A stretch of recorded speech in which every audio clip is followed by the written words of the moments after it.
My dear comrades, well, hello everyone. When we say American Revolution, well, what usually comes to mind? At best, there are some images, a flag, some stars, some names too like Washington, Benjamin Franklin, and events like the Declaration of Independence. But most of the time, let's be honest, there's almost nothing. The American Revolution is a major innovation. It is the first successful war of liberation of a colony against its metropolis. It will lead to a constitution long held as exemplary and which is still in force today. It also served as a model of inspiration for other revolutionary movements.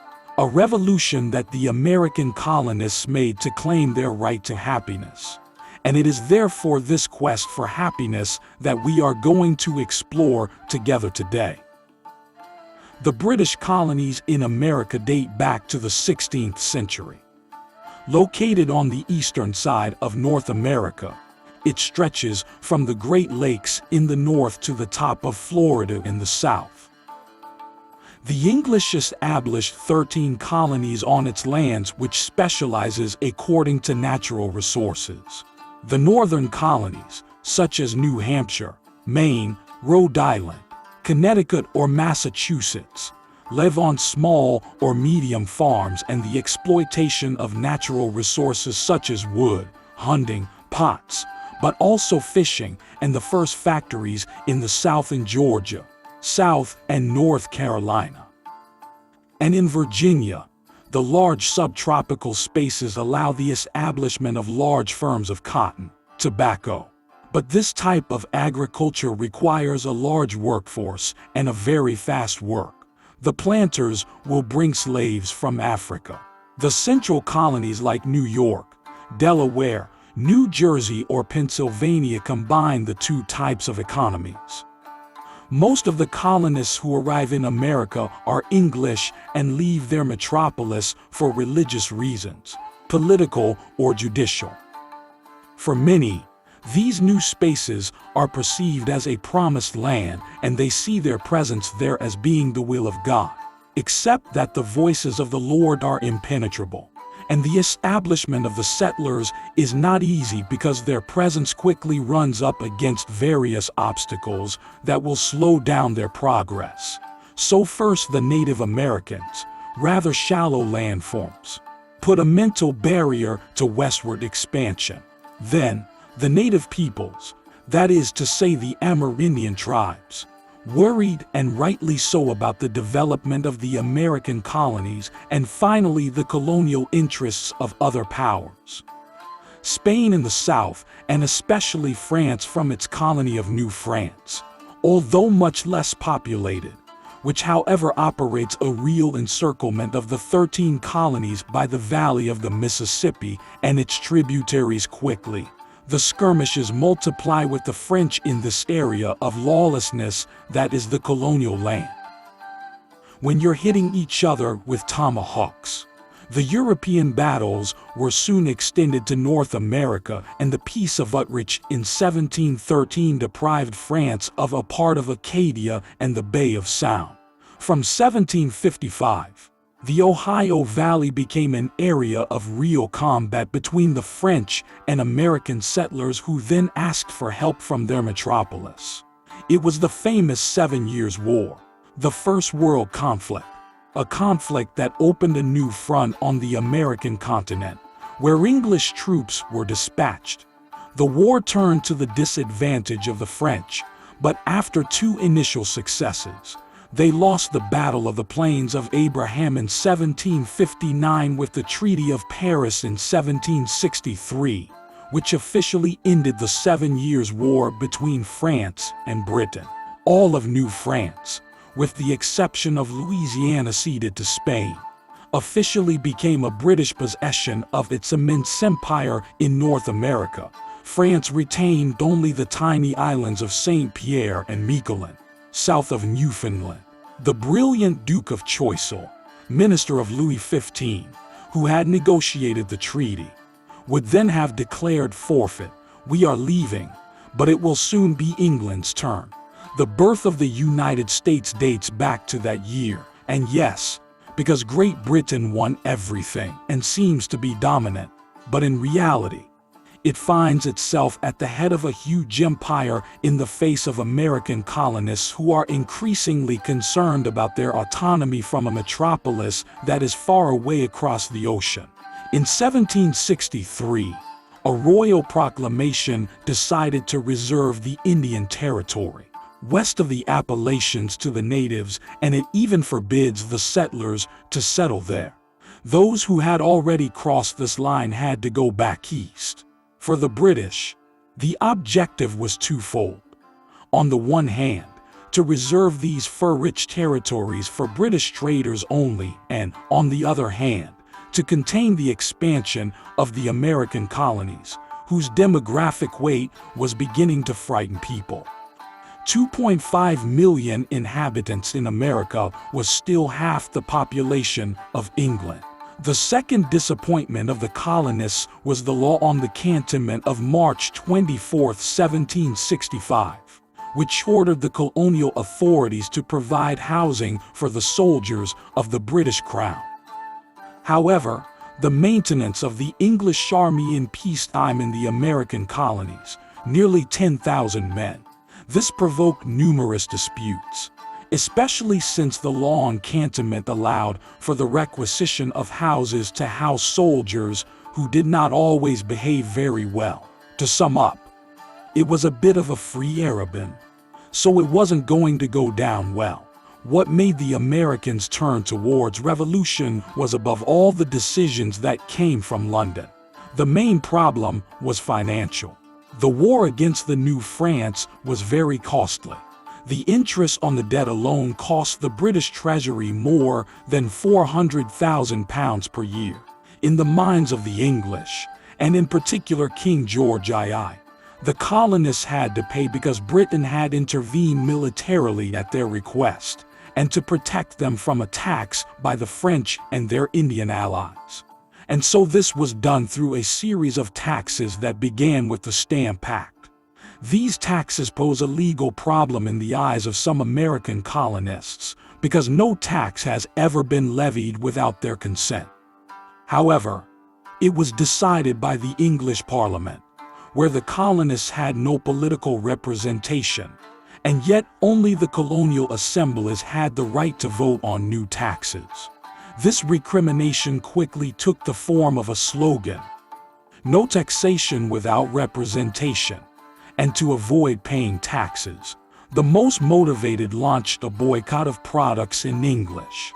At the same time, emissaries were sent to England to plead their cause, the most famous being without doubt the scientific writer and politician Benjamin Franklin. The Stamp Act was finally repealed in 1766, but the taxes resumed on other products, including tea, which was widely consumed since the colonists had kept this very English habit of consumption. So the protests were growing, and sometimes even violent. In Boston, in 1770, an innocuous snowball fight against the soldiers degenerated into a riot during which 5 inhabitants were killed, an incident considered as a proof of the tyrannical cruelty of the English. On the night of December 16, 1773, in Boston Harbor, about 50 citizens disguised as Indians and led by the independence fighter Samuel Adams threw into the water the cargo of China tea from a ship belonging to the East India Company. This is the famous Boston Tea Party. The British government then exasperated 2 things. First, very repressive laws against Massachusetts at the initiative of the rebels. One of them gave a British governor all the powers. Secondly, the Quebec Act of 1774, by which Great Britain gave back to the province of Quebec a territory reminiscent of that of New France without Louisiana, and which re-established French civil laws while officially recognizing the Catholic religion. The English colonists did not accept that London could grant territorial rights to their enemies in the New France, against whom they had fought some 15 years earlier.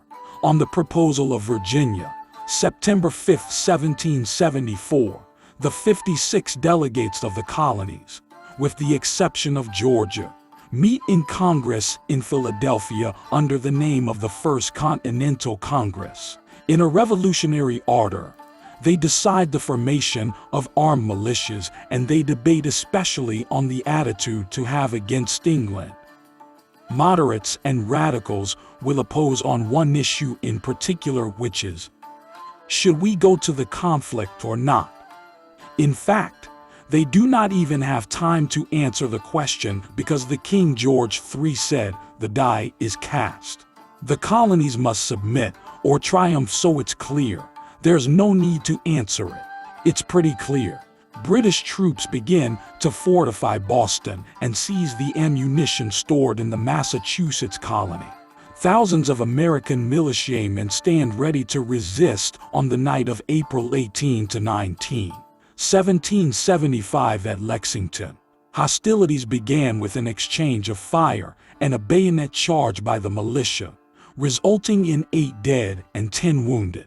A month later, Congress appointed a Virginia planter and veteran of the French and Indian War, a certain George Washington, commander-in-chief of the Continental troops. The first major battle is that of Bunker Hill, near Boston, in July 1775. At the cost of significant losses, the British win, and to fully understand the situation, it is necessary to understand the disproportion of armed forces of one side against the other. During this war, the British could count on an army of 30,000 professional soldiers, that is disciplined, experienced, well-armed and well-paid soldiers. As for the American insurgents, also known as patriots, they only had 18 to 20,000 inexperienced men, and their number was sometimes reduced to only 3,000 men in fighting condition. It is an army of volunteer militiamen who are poorly equipped, half soldiers and half farmers.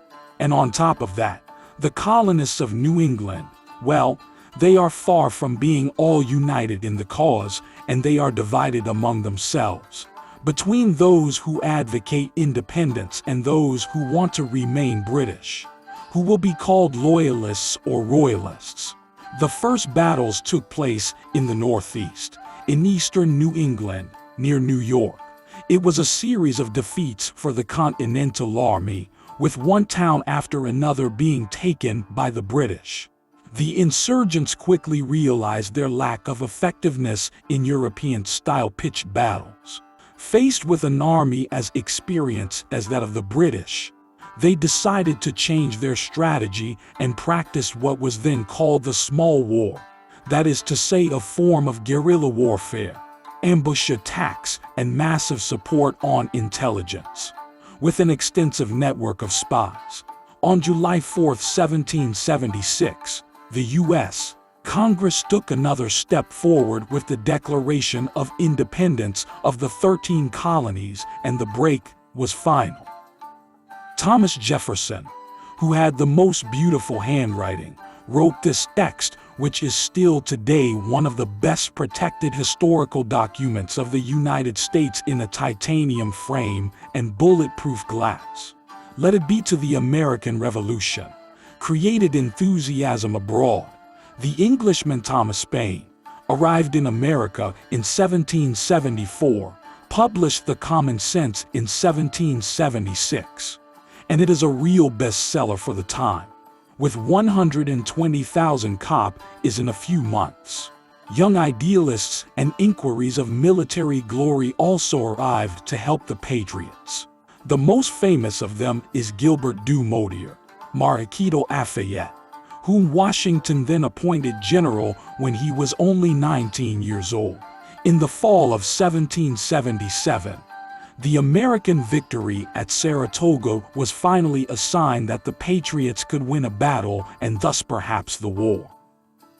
It is the proof that it is enough to convince the King of France, Louis XVI, to support militarily the rebels.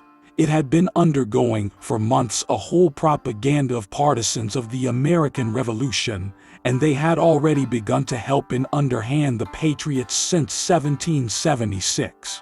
There is a treaty of friendship and trade that is signed, and when you think about it, it is quite strange when you look at it with our contemporary eyes, because it is an alliance between a young republic and a monarchy of divine right. Protestants who become friends of a Catholic king and former British colonists who reach out to the French whom they have long fought. France sent 123 ships and 6,000 men commanded by Rochambeau with the young Lafayette in second. Quickly, Spain joined the coalition against England.